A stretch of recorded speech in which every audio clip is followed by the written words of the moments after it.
الحاج اویس رضا قادری صاحب لوگ بڑے شوق کے ساتھ ان کی نعتیں سننا شروع ہو گئے. مجھے اچھی طرح یاد ہے کہ پہلی دفعہ میرا جو تعارف ہوا اویس رضا قادری صاحب سے اس نعت کی وجہ سے انہیں فیم ملا. بڑا شوق تھا ان سے ملاقات کا کیونکہ مجھے لائیو دیکھنے کا ان کو شوق تھا. بہت بڑی محفل نعت ہوتی تھی, ہزاروں لوگ اس میں ہوتے تھے اور درجنوں عمرے کے ٹکٹ بھی. اب اتنی گفتگو سخت قسم کی بریلوی مکتب کے پلیٹ فارم سے ہونا ایک محفل نعت کے اندر جس کے اندر ہزاروں لوگ موجود ہوں اور بڑے بڑے نعت خان موجود ہوں.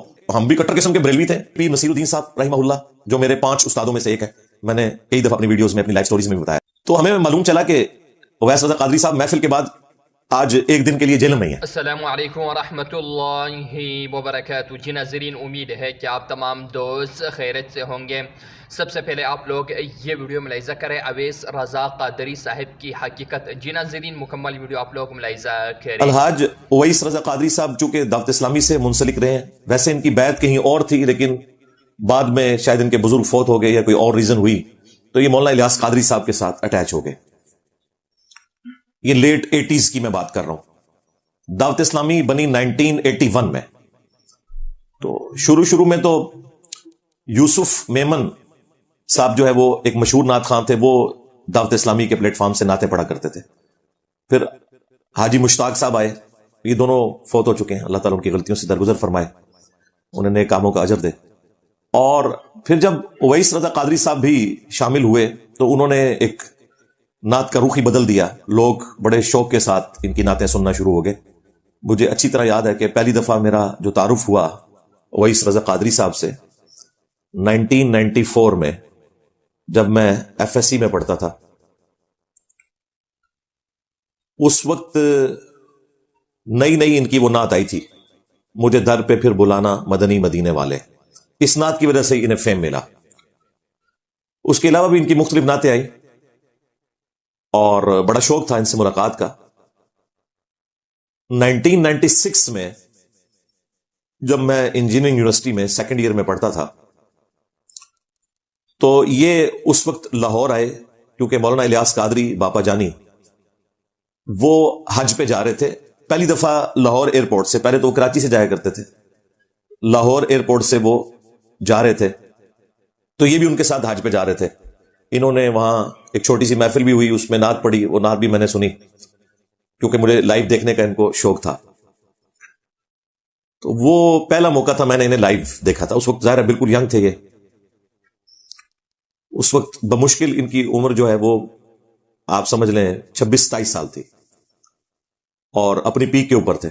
پھر جب یہ میڈیا کا دور آیا, QTV لانچ ہوا اور اس کے بعد YouTube کا بوم آیا, پھر ٹی وی چینلز آ گئے, جیو والوں نے بھی ریکارڈنگ کی ان کے ساتھ, ARY والوں نے بھی, تو پھر تو ظاہر ہے ٹیلنٹ تو پہلے ہی موجود تھا, سب کو انہوں نے پیچھے چھوڑ دیا.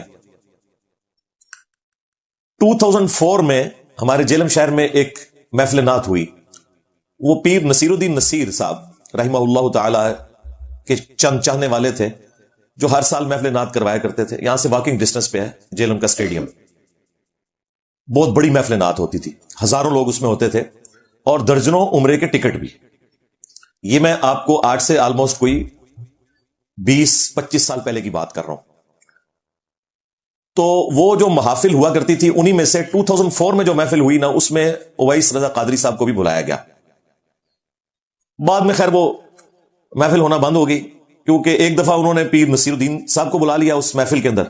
انہوں نے آگے یہاں توحید بیان کر دی, یہاں تو ساروں کے اوسان خطا ہو گئے اور بڑی آپ کہہ لیں کہ اوپنلی انہوں نے توحید کو بیان کیا اور انہوں نے بزرگ بابوں کو کنڈیم کیا. انہوں نے کہا کوئی بابا کیا کر سکتا ہے, اب بارش نہیں ہو رہی تو کوئی برسا کے بتائے, اللہ ہی کر سکتا ہے. انسان تو زیادہ دعا کر سکتا ہے, اللہ کی مرضی کسی انسان کی سن لے, کسی ایک پیاسی چڑیا جو اوپر رخ کر کے اللہ کی طرف دعا کر رہی ہو اپنی زبان میں اس کی سن لے, اور جب اس نے نہیں سننی سارے بزرگ جو مرضی کر لیں بارش نہیں ہونی. اب اتنی گفتگو سخت قسم کی بریلوی مکتب کے پلیٹ فارم سے ہونا ایک محفل نعت کے اندر جس کے اندر ہزاروں لوگ موجود ہوں اور بڑے بڑے نعت خان موجود ہوں, تو محفل کروانے والے جو خود پیر نصیر الدین صاحب کے معتقد تھے ان کے لیے بھی ایک لمحہ فکریہ تھا. پیر صاحب کو تو کچھ نہیں کہہ سکتے تھے, ان کی پرسنالٹی بہت بڑی تھی, لیکن انہوں نے محفل ختم کر دی. پھر ان کا جی گل ود گئی ہے. اور میں نے بھی پہلی دفعہ جب ان کی تقریر سنی نا تو میں بھی ایک دفعہ ہل گیا کیونکہ ہم بھی کٹر قسم کے بریلوی تھے. ہم نے کبھی سوچے نہیں تھا کہ توحید تو اس چیز کا نام ہے کہ کوئی بزرگ بابا، کوئی فرشتہ، کوئی پیغمبر دھونس کے ساتھ اللہ سے کوئی چیز نہیں کروا سکتا، دعا ہی کر سکتا ہے۔ پھر ایک اتنی بڑی پرسنالٹی پیر نصیر الدین صاحب رحمہ اللہ، جو میرے 5 استادوں میں سے ایک ہے، میں نے کئی دفعہ اپنی ویڈیوز میں، اپنی لائف سٹوریز میں بھی بتایا، ان سے اتنی رکت انگیز گفتگو سننا میرے لیے ایک لمحہ فکریہ تھا۔ اور کتنے مہینوں تک ہمارے جیلم میں، چوکوں میں، چوراہوں میں پیر نصیر الدین صاحب کی تقریر ڈسکس ہوتی رہی۔ اس وقت یوٹیوب تو اپنے اس بوم میں نہیں تھا، یوٹیوب کا بوم تو 2010 کے بعد آنا شروع ہوا ہے، یہ اس سے بھی 6-7 سال پہلے کی میں بات کر رہا ہوں۔ بس لوگ یہ کہتے تھے جی ہاں جی میں بھی سنے ہیں جی وہ پیر صاحب نے طے کیا ہے۔ خیر انہی محافل میں سے ایک محفل میں 2004 کے اندر اویس رضا قادری صاحب جیلم تشریف لائے، انہوں نے نعت پڑھی، اور وہ محفل نعت آلموسٹ فجر کے قریب ہی ختم ہوا کرتی تھی۔ ہمارے جیسے چند ایک لوگ تھے جو مسجد کی طرف جاتے تھے، باقی لوگ اپنے گھروں میں چلے جاتے تھے، کیونکہ بخشش تو کروا لیتے تھے وہ اپنی۔ تو ہمیں معلوم چلا کہ اویس رضا قادری صاحب محفل کے بعد آج ایک دن کے لیے جیلم میں ہی ہیں، اور جس شخصیت کے پاس وہ ٹھہرے ہوئے تھے وہ میرے والد صاحب کے دوست تھے، وہ فوج میں ایک کرنل صاحب تھے، اور میرے والد صاحب کی جو کہ ٹرانسفر کینٹ ایریا میں تھی، اس وجہ سے ان کے ساتھ دوستی والا معاملہ ان کا ہو گیا۔ تو ابو نے ان سے ریکویسٹ کی کہ اویس رضا قادری صاحب اگر برا نہ منائے تو میں ان کو لنچ کروانا چاہتا ہوں اپنے گھر میں۔ انہوں نے کہا ٹھیک ہے مرزا صاحب رکھیں لنچ، کوئی مسئلہ نہیں، میں ان سے کہوں گا تو وہ لنچ آپ کے پاس کریں گے۔ ناشتہ انہوں نے ان کے پاس کیا، لنچ کے لیے وہ ہمارے گھر آئے، مجھے آج بھی یاد ہے 2004 میں۔ تو جو حسب ضرورت تھا ہم نے ان کے سامنے پیش کیا۔ مجھے مینیو بھی یاد ہے، لیکن میں کیمرے میں اس لیے نہیں بتاؤں گا کہ وہ پھر مینیو کی طرف لوگ چل پڑتے ہیں۔ یعنی میں آپ کو یہ اس لیے بتا رہا ہوں کہ مجھے یہ چیز کتنی اہمیت رکھتی ہے میرے لیے کہ اتنا بڑا نعت خان ہمارے گھر میں آئے۔ پھر ان سے ہم نے دعا بھی کروائی، دادی ماں سے بھی ملاقات کروائی، اور وہیں گفتگو کے دوران میرے والد صاحب نے بات کرتے ہوئے کہا کہ نعت خوانی کا تو اچھا ایک شغف کا سلسلہ شروع ہو گیا ہے، لیکن قرات کے حوالے سے یہاں کے جو قرا حضرات ہیں وہ ایز سچ اتنی اچھی قرات نہیں کرتے جس طرح ہم عرب کے قاریوں کو سنتے ہیں۔ چونکہ میرے والد صاحب جو ہیں وہ حج بھی کر چکے تھے 1994 میں، اس کے بعد کئی دفعہ وہ عمرے کے لیے بھی گئے، مسجد نبوی میں اعتکاف بھی کیا۔ تو بس یہ چند جملے سننے تھے۔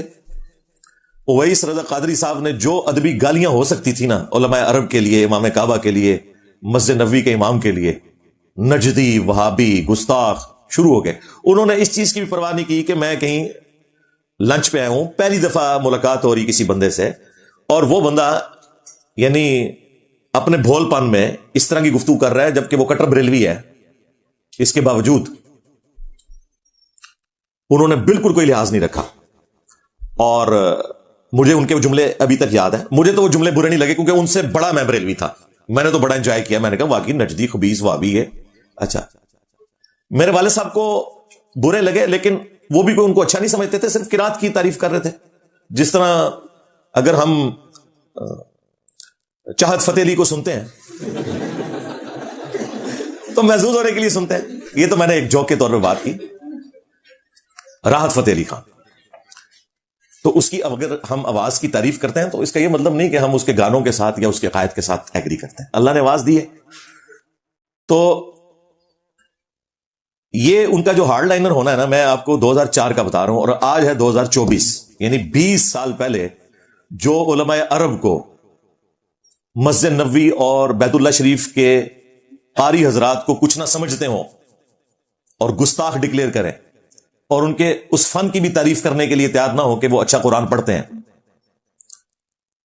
ان سے آپ ایکسپیکٹ کر سکتے ہیں کہ میرے جیسا جب فتنہ عربی والا لانچ ہوا ہے تو وہ اپنے فرقے کو ریسکیو کرنے کے لیے یقیناً باہر نکلیں گے۔ اور انہوں نے چند ایک جملے بولے، اور مجھے ان جملوں سے کوئی تکلیف نہیں ہوتی۔ میری مثال اس سرجن کی سی ہے، آرتھوپیڈک، کہ جس کے سامنے جب کوئی شخص لایا جائے جس کی پنڈلی کی ہڈی ٹوٹی ہوئی ہو اور وہ چیخیں مار رہا ہو، اور سرجن کو یہ پتا ہے کہ جب میں اس کو یوں سیدھا کر کے بینڈیج کروں گا تو ایک دفعہ اس کی چیخ نکلے گی، یا کسی کا شولڈر اترا ہوا ہے اور میں یہ شولڈر چڑھاؤں گا تو ایک دفعہ تو چیخ نکلے گی لیکن پھر اس کو مکمل آرام ہو جائے گا. تو وہ جو چیخیں نکال رہا ہوتا ہے سامنے مریض، اس کے چیخ نکالنے کی وجہ سے ڈاکٹر کبھی بھی اریٹیٹ نہیں ہوتا، اس کے لیے نارمل چیز ہوتی ہے، وہ برداشت کرتا ہے.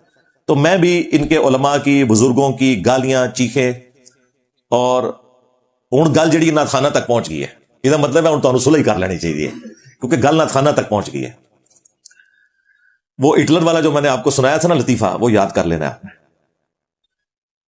تو اویس رضا قادری صاحب نے میرے بارے میں جو ورڈکٹ دی، جو الفاظ استعمال کیے، وہ چند ایک جملے انہوں نے بولے ہیں، لیکن میں ان کو بنیاد بنا کے ایک تو ریبٹل کروں گا اور اس کی بنیاد پہ میں یہ مقدمہ بریلوی عوام کی عدالت میں رکھوں گا. کیونکہ علماء ہوں، نعت خوان حضرات ہوں، فرقے کے جو ڈومیننٹ لوگ ہوں، ان کا تبدیل ہونا مشکل ہے کیونکہ ان کی روزی روٹی ان چیزوں کے ساتھ جڑی ہوتی ہے. پھر پوری زندگی ایک انہوں نے اسکول آف تھاٹ میں گزاری ہوتی ہے، دماغ بالکل بند کیا ہوتا ہے، وہ کھولنا مشکل ہے. لیکن جو ینگ جنریشن ہے، جو عام عوام ہے، وہ یقیناً بات سنتی ہے الحمدللہ اور اسے ایکسیپٹ بھی کرتی ہے. یہی وجہ ہے کہ آپ دیکھ رہے ہیں ہماری تو کوئی مسجد نہیں، کوئی مدرسہ نہیں، کوئی چندہ بک نہیں، اپنی جیب سے کھلاتے ہیں، نمازیں ان کے پیچھے پڑھتے ہیں. ہمارا تعارف ان کی عوام ان کے منہ سے نیگیٹو سن کے، ان کو چھوڑ کے ہمارے ذریعے رسول اللہ کے ساتھ اٹیچ ہو جاتی ہے صلی اللہ علیہ وآلہ وسلم. تو اس سے بڑی تو کوئی کامیابی نہیں الحمدللہ.